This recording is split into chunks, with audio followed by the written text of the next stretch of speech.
একাদশী উপোস কিংবা যে কোনো নিরামিষ দিনে একঘেয়েমি আটা ময়দা রুটি পরোটা বানিয়ে না খেয়ে সাবুদানা দিয়ে এইভাবে একবার রুটি বানিয়ে দেখুন। যেমন ফুলকো হবে তেমনই নরম তুলতুলে। একবার বানিয়ে খাওয়ার পর আটা ময়দা রুটি খেতে আর ইচ্ছাই করবে না। আর সাথে শেয়ার করব একদম নিরামিষভাবে আলুর দম। চাইলে এই পদ্ধতিতে সাবুদানার রুটি আর আলুর দমের রেসিপিটি একবার বাড়িতে বানিয়ে দেখতে পারেন। তো প্রথমেই সাবুদানা রুটি বানিয়ে নেওয়ার জন্য এখানে দেখুন 1 কাপ সাবু নিয়ে নিয়েছি। আর আমি এখানে ছোটো দানা সাবুটা নিয়ে নিয়েছি। ছোটো দানা সাবুটা গুঁড়ো করতে একটু বেশি সুবিধা হয়, তো আপনারা চাইলে বড় দানা সাবু দিয়ে এই রুটিটা বানিয়ে দিতে পারেন। এবার এই সাবুটা মিক্সার জারের মধ্যে নিয়ে নিচ্ছি আর মিক্সিতে খুব ভালোভাবে সাবুদানা গুঁড়ো করে নিচ্ছি। মিক্সিতে সাবুদানা গুঁড়ো করে নিয়েছি। আর এই সাবুদানা গুঁড়ো করতে কিন্তু অন্যান্য দানা শস্যের তুলনায় একটু বেশি সময় লাগে, তাই অল্প একটু সময় ধরে এই সাবুদানাটা গুঁড়ো করে নিয়েছি। যতটা পারা যায় একটু মিহি করে গুঁড়ো করে নিয়েছি। এবার একটা থালার মধ্যে একটা চালি নিয়ে নিয়েছি আর এই চালির মধ্যে অল্প অল্প করে গুঁড়ো করে নেওয়া সাবুদানা নিয়ে নিচ্ছি আর খুব ভালোভাবে চেলে নিচ্ছি। তো সাবুদানা গুঁড়ো করে নেওয়ার পর এভাবে করে চেলে নিচ্ছি। অনেক সময় কি হয়, সাবুদানা গুঁড়ো করে নেওয়ার পরও এর মধ্যে ছোটো ছোটো দানা ভাব থেকে যায়, যার জন্য এটা খুব ভালোভাবে চেলে নিয়েছি। আর চেলে নেওয়ার পরও দেখুন এর মধ্যে কিন্তু অল্প ছোটো ছোটো দানা ভাব রয়ে গেছিলো, যার জন্য আবারও মিক্সার জারের মধ্যে নিয়ে এটা খুব ভালোভাবে গুঁড়ো করে নিয়েছি। তো সাবুদানা গুঁড়ো করে চেলে নেওয়ার পর দেখুন এগুলো একদম মিহি পাউডারের মতো হয়ে গেছে, অনেকটা আটা ময়দার মতো লাগছে। এবার এর মধ্যে দিয়ে দিচ্ছি স্বাদ মতো লবণ। আমি এখানে বাড়িতে যে নর্মাল লবণটা ব্যবহার করি সেটাই ব্যবহার করছি। তো আপনারা যদি একাদশীতে এই রুটিটা বানান সেক্ষেত্রে এখানে সন্দব লবণ ব্যবহার করতে পারেন। এবার এখানে 1 কাপ মতো উষ্ণ গরম জল নিয়ে নিয়েছি আর এই উষ্ণ গরম জলটা অল্প অল্প করে এর মধ্যে দিয়ে দিচ্ছি আর খুব ভালোভাবে মেখে একটা ডো তৈরি করে নিচ্ছি। তো উষ্ণ গরম জল অল্প অল্প করে দিয়ে খুব ভালোভাবে মিশিয়ে নিয়ে একটা নরম ডো তৈরি করে নিয়েছি। ডোটা দেখুন অনেকটাই নরম এবং চটচটে ভাব রয়েছে। আর 1 কাপ মতো আমি উষ্ণ গরম জল নিয়েছিলাম, তা থেকে দেখুন অল্প পরিমাণে উষ্ণ গরম জল রয়ে গেছে আর বাদ বাকিটা এর মধ্যে দিয়ে নরম করে একটা ডো তৈরি করে নিয়েছি। এবার এই ডোটা ঢেকে রেখে দিচ্ছি আর এই সাবুদানা রুটি খাওয়ার জন্য এবার আলুর দমের রেসিপিটি বানিয়ে নিচ্ছি।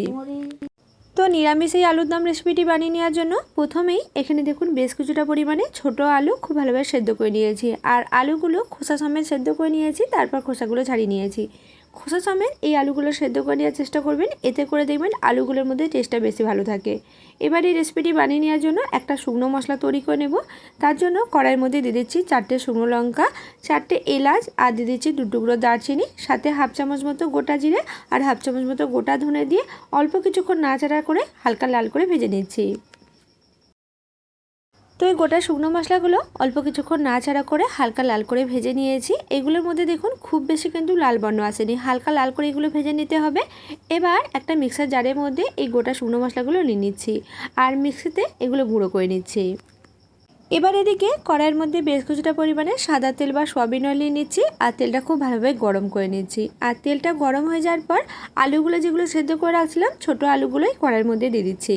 তো আলুগুলো ভেজে নেওয়ার জন্য বা এই রেসিপিটি বানিয়ে নেওয়ার জন্য আমি এখানে সাদা তেল ব্যবহার করছি। আপনারা যদি একাদশীতে এই রেসিপিটি বানান সেক্ষেত্রে এখানে কিন্তু ঘি ব্যবহার করবেন। ঘি দিয়ে বানালে এটা কিন্তু খুবই খেতে ভালো লাগে, তো আমি যেহেতু বাড়িতে বানাচ্ছি তাই এখানে সাদা তেল দিয়ে এটা বানিয়ে নিচ্ছি। তো এই আলুগুলো অল্প কিছুক্ষণ নাড়াচাড়া করে ভেজে নিচ্ছি যতক্ষণ না এগুলোর মধ্যে হালকা লাল বর্ণ আসছে। তো এই ছোটো আলুগুলো বেশ কিছুটা সময় এই তেলের মধ্যে নাড়াচাড়া করে ভেজে নিয়েছি। তারপর দেখুন এই আলুগুলোর মধ্যে কিন্তু হালকা লাল বর্ণ চলে আসছে, খুব সুন্দর একটা ভাজা রং চলে আসছে। এবার এই আলুগুলো তেল থেকে তুলে নিচ্ছি।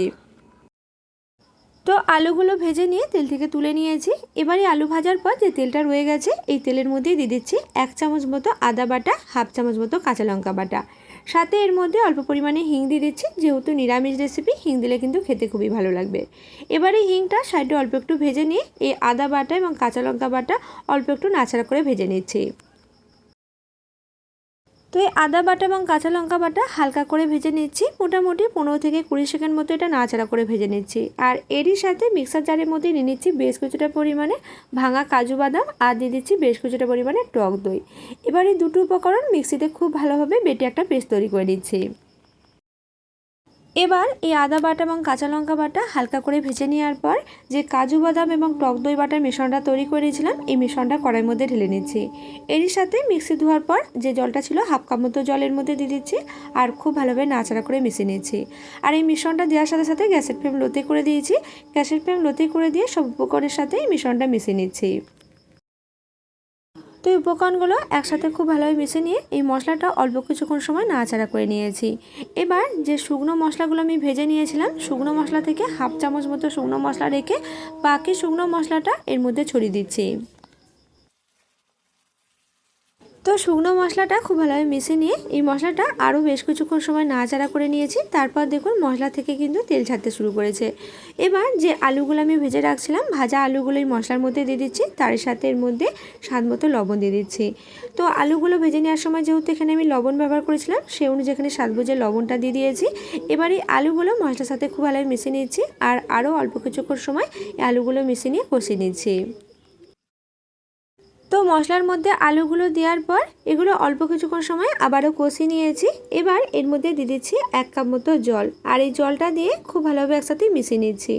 সব উপকরণগুলো মিশিয়ে নেওয়ার পর এবার এটা যেহেতু নিরামিষ আর টক দই ব্যবহার করা হয়েছে, তার জন্য এখানে অল্প পরিমাণে চিনি দিয়ে দিচ্ছি। এতে করে দেখবেন স্বাদের ব্যালেন্সটা একদম ঠিকঠাক থাকে। তো চিনি দিয়ে খুব ভালোভাবে মিশিয়ে নিচ্ছি, আর এটা মিশিয়ে নেওয়ার পর এবার একটা ঢাকনা দিয়ে ঢেকে দিচ্ছি আর মোটামুটি 2 মিনিট মতো সময় এটা ফুটিয়ে নিচ্ছি। তো এটা এক পাশে ফুটতে থাক, আর অন্য গ্যাস ওভেনে আমি একটা ফ্রাইং প্যান বসে নিয়েছি আর 1 চামচ মতো ঘি গরম করে নিয়ে এবার এর মধ্যে দিয়ে দিচ্ছি বেশ কিছুটা পরিমাণে ক্যাপসিকাম কুচি আর বেশ কিছুটা পরিমাণে টমেটো কুচি। টমেটোগুলো থেকে দেখুন বীজটা বের করে নিয়েছি আর এগুলো একটু বড় বড় সাইজ করে কেটে নিয়েছি। এবার এর মধ্যে দুটো চেরা কাঁচা লঙ্কা আর অল্প পরিমাণে লবণ দিয়ে দিলাম।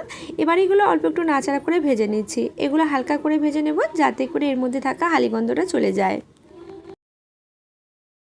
তো এই সবজিগুলো অল্প কিছুটা সময় নাড়াচাড়া করে নিয়ে হালকা করে ভেজে নিয়েছি। এবার কড়াইয়ের ঢাকনা খুলে এই সবজিগুলো এর মধ্যে দিয়ে দিচ্ছি। তো সব ভাজা সবজিগুলো এর মধ্যে দিয়ে খুব ভালোভাবে মিশিয়ে নিয়েছি। এবার আবারও ঢাকনা দিয়ে ঢেকে দিচ্ছি আর মোটামুটি 1 মিনিট মতো সময় এভাবেই রেখে দিচ্ছি। তো আরও 1 মিনিট মতো সময় ঢাকনা দিয়ে ঢেকে রেখে দিয়েছিলাম। এই সময় ভেজে নেওয়া ক্যাপসিকাম কুচি এবং টমেটো কিন্তু অনেকটাই সেদ্ধ হয়ে গেছে, আর এর মধ্যে দেখুন রঙটা কতটা সুন্দর আসছে। এবার যে ভাজা মশলাটা আমি অল্প পরিমাণে রেখে দিয়েছিলাম, এই ভাজা মশলাটা এর উপরে ছড়িয়ে দিচ্ছি। তো এর মধ্যে সবশেষে ভাজা মশলা দিয়ে খুব ভালোভাবে মিশিয়ে নিয়েছি। আর দেখুন বন্ধুরা, খুব সহজভাবে বানিয়ে নিলাম দুর্দান্ত স্বাদে নিরামিষ এই আলুর দমের রেসিপিটি। যে কোনো নিরামিষ দিনেও এই রেসিপিটি আপনারা বানিয়ে খেতে পারেন, খেতে কিন্তু দারুণ লাগে। আর সাবু রুটির সাথে কিন্তু খেতে এটা খুবই ভালো লাগে। তো বাড়িতে একবার বানিয়ে দেখবেন আর কমেন্ট করে জানাবেন রেসিপিটি আপনাদের কেমন লাগলো। তো দেখুন রুটির সাথে খাওয়ার জন্য আলুর দম রেসিপিটি বানিয়ে নিয়েছি। এবার যে সাবুর ডোটা মেখে ঢেকে রাখছিলাম, এই ডোটা দেখুন নরম করে মেখে নিয়েছিলাম, আর অল্প কিছুক্ষণ ঢেকে রাখার কারণে এই ডোটা কিন্তু অল্প একটু শক্ত হয়ে গেছে। তাই চেষ্টা করবেন এই ডোটা একটু নরম করে মেখে নিতে। তো এবার এখান থেকে পরিমাণ মতো ডো নিয়ে নিচ্ছি আর হাতের মধ্যে চেপে চেপে খুব ভালোভাবে গোল করে নিচ্ছি। তো দেখুন যতটা পারা যায় চেপে চেপে অনেকটাই গোল করে পাকিয়ে নিয়েছি। যেহেতু সাবুদানার ডো, এর থেকে কিন্তু বেশি গোল করে পাকানো যাবে না। এবার চাকির মধ্যে অল্প পরিমাণে সাবুদানার গুঁড়ো নিয়ে নিয়েছি। এবার উল্টে পাল্টে এটা খুব ভালোভাবে বেলে নিচ্ছি। আর এটা আটা ময়দা লেচির তুলনায় একটু বেলতে শক্ত হবে, তাই চেষ্টা করবেন হালকা করে চেপে চেপে এটা খুব ভালোভাবে বেলে নিতে। তো হালকা করে চেপে চেপে এটা দেখুন অনেকটাই বড় করে বেলে নিয়েছি, আর মিডিয়ামের তুলনায় অল্প একটু পাতলা করে বেলে নিয়েছি। আর যেহেতু সাবুদানার লেচি, তার জন্য কিন্তু যতই ভালো করে বেলে নেওয়া হোক না কেন, সাইডগুলো দেখবেন অনেকটাই এবড়ো খেবড়ো থেকে যায়। তার জন্য একটা টিফিন বক্স দিয়ে এটা সাইজ মতো করে কেটে নিচ্ছি। এতে করে এটা একদম গোল করে কাটা হবে, দেখতে খুবই ভালো লাগবে। তো সাইজ মতো করে কেটে নেওয়ার পর এবার সাইডে থাকা অংশগুলো তুলে নিচ্ছি। তো এটা সাইজ মতো করে কেটে নেওয়ার পর এবার তুলে দেখাচ্ছি। দেখুন এটা একদম গোল করে কাটা হয়ে গেছে। এভাবে করে টিফিন বক্সে কেটে নিলে এটা কিন্তু খুব ভালোভাবে গোল করে কাটা হয়ে যায়, দেখতে কিন্তু খুবই ভালো লাগে। এবার গ্যাস ওভেন অন করে একটা তাওয়া খুব ভালোভাবে গরম করে নিয়েছি আর তাওয়ার মধ্যে এটা রেখে দিলাম। এবার এটা দুপাশটা খুব ভালোভাবে উল্টে পাল্টে নিচ্ছি। তো অল্প কিছুক্ষণ সময় এই রুটিটা উল্টে পাল্টে নিয়েছি। তারপর দেখবেন এই রুটিটা অল্প অল্প করে ফুলতে শুরু করছে। যখন এই রুটিটা অল্প করে ফুলতে শুরু করবে, তখন হাতা দিয়ে হালকা করে দু সাইডটা চেপে দিতে হবে। এতে করে দেখবেন এই রুটিটা অনেকটাই ফুলকো হয়ে ফুলবে।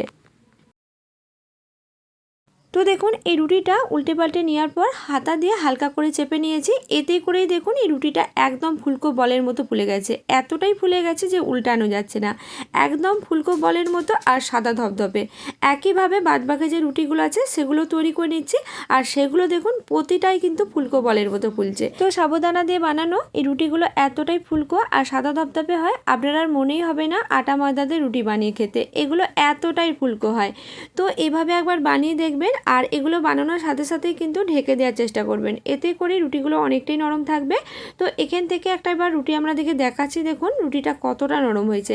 হাতের তালুর মধ্যে কিন্তু এটা একদম মুঠো হয়ে যাচ্ছে, এতটাই নরম।